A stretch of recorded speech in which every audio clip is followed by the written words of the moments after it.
Welcome children. Today we will continue with the chapter on air for standard 7th, and this is the second part of my video.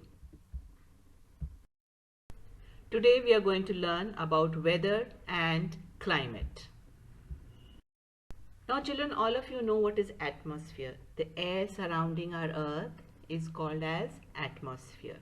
So what is weather? It is a day-to-day condition of our earth's atmosphere, and it keeps on changing, the various changes that occur in the atmosphere of our earth. Every day it is changing, hour to hour, day to day, minute to minute, the weather keeps changing.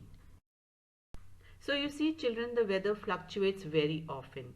Maybe at 1 o'clock if I peep out of my window, I see it's a sunny day, and by 7 I see dark clouds have gathered and it's going to rain. So it keeps changing minute by minute, hour to hour, and day to day. So children, here is a weather report which you can find in the newspaper, the small corner in the newspaper where you can see the weather report. Today you have it on the internet. So you see it is, the first column is day wise, Wednesday, Thursday, Friday, Saturday and Sunday. And then you can see in the second column are the images. So in the first column you can see it's dark clouds, maybe it's going to rain. The second, on Thursday it is bright, no clouds and sunshine. Okay, again it's going to rain and it's going to have sunshine both. Saturday also it's been rain and sunshine, and Sunday it's going to be sunshine. And the third column shows the maximum and the minimum temperature. So on Wednesday maximum was 18 and minimum was 16, that means it's cold. Okay, so this is, and the last column is about the humidity present in the air, the moisture present in the air. So this is the weather report for every day. Okay, now what is climate? Climate is the average weather condition, okay, which we taken over a long period of time and over a large area, like a country like India. Okay, so a large area, we collect data over a long period of time, and how long? More than 30 years. So the average weather condition, when we record day to day and we find out month wise for almost 30 years, then we can say yes, this is the climate of that place. Okay, so climate is the average weather condition. Now children, here you can see the chart where we record the climate. You can see the green line is the temperature and the blues are the amount of rainfall that is there. And this is for 1 year, from Jan to December. They are recording the temperature and the rainfall. Okay, so this is for 1 year, and like this it is recorded for 30 more years, and then they predict the climate of a place, of a large area, something like our country India.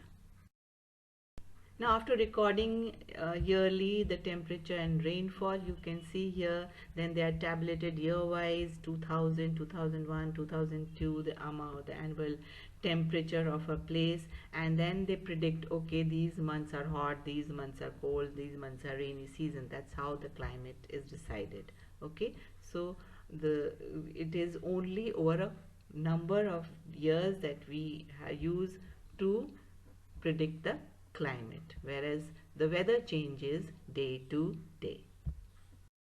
So in a nutshell, we can say weather can change in just a few hours. Okay, and climate takes hundreds or even thousands of years to change, because it has been recorded for so many years, and we can predict climate doesn't change.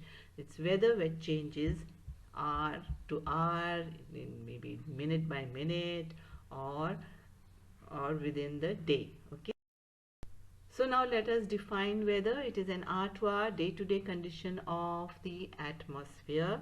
And climate, it is the average weather condition of a place over a long period of time. Time period is more than 30 years. Now after having understood what is weather and climate, let's do a little quiz.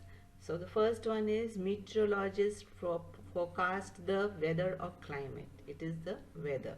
Okay, and the second one is, temperature at Arctic is usually below freezing year around. So what will we call it, as a weather or climate? It is a climate, because it's taken over a long period of time we have recorded, and we say it's freezing in the year around. Okay, Which changes faster, weather or climate? Obviously, weather changes faster. There will be heavy rainfall next week. What will we say about this? Yes, it's going to be weather. And the fifth one is climatologists study weather or climate. Obviously, it's going to be climate.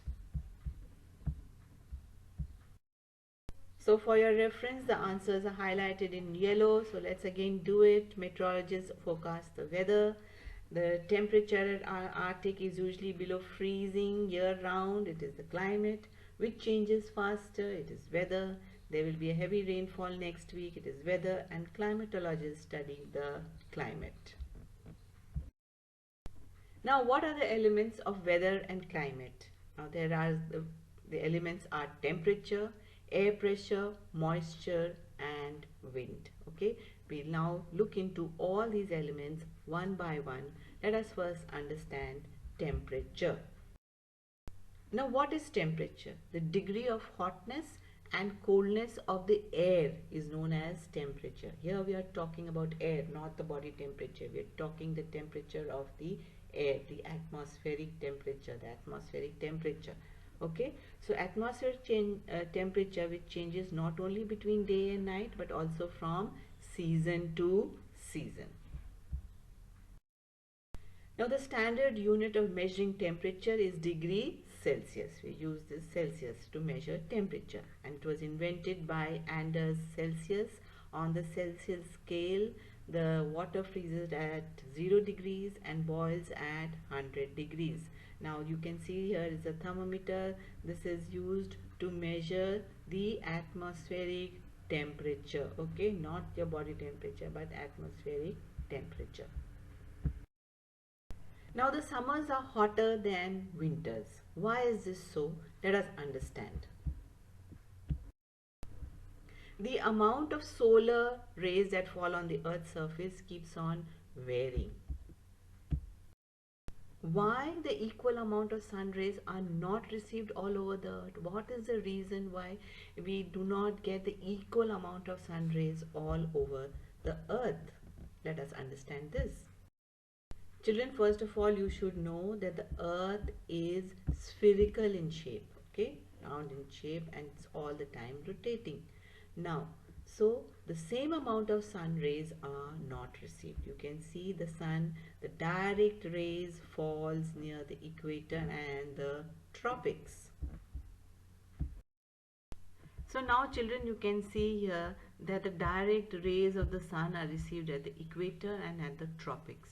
Okay, so since they receive the direct rays of the sun throughout the year, what kind of temperatures will we have here in the tropics, equator and the tropics? It's going to be high temperature. And as we go above and higher in latitude towards the poles, they receive the slanting rays of the sun. Okay, since they receive the slanting of the rays of the sun, they hardly get any heat. So that is why they are frozen throughout the year and they have very low temperature. So the polar regions have low temperature and the tropics, equator will have high temperature. So children, this is the reason why the polar regions are covered with snow. So children, the amount of sun rays received on the earth during the daytime has been given a specific name. Do you know that? Yes, it is called insolation. Now what is insolation? The amount of solar radiation, the amount of sun rays received by the earth during the day is called as insolation. Whatever the sun rays the earth receives during the day, it is called as insolation. Now there is another word that you should know is terrestrial radiation. What is terrestrial radiation? Is when after in the night the sun rays, whatever has been absorbed by the earth, is reflected back to space, okay, during the night time. That is called as terrestrial radiation. Now let us understand insolation again. Yes, it is the sun's heat that is received by the earth during the day is called as insolation. And terrestrial radiation means the whatever the heat was absorbed during the day is now sent back to space during the night. When we sent back the heat to space during the night, it is called as terrestrial radiation. Now children, the temperature in the cities remains much higher than that of the village. Why is this so? Now in the cities we have very high-rise buildings, okay, very built close to each other, and they are made of concrete and metals. Apart from high-rise buildings, they also have metal roads which are made of asphalt. Children, the high-rise buildings which are made of concrete and metal, and the roads which are made of asphalt, they trap the heat during the daytime. So you see children, this crowded high-rise buildings and the roads of the cities trap the warm air and thus raise the temperature of the cities, and that's make them more warmer than villages. Now children, you see in the villages there are no high-rise building made of concrete and metal. There are no roads which are made of asphalt. So during the day much of the heat is not trapped, and during the night the heat is released into space. So you see villages are much cooler than cities, and the reason why cities are much warmer is because of the high-rise building and the roads which trap the heat and makes it warmer than the villages. So children, with this we come to the end of the second part of my video. Do wait for my next video, and in the next video we'll conclude the chapter. Till then, do view and subscribe. Thank you.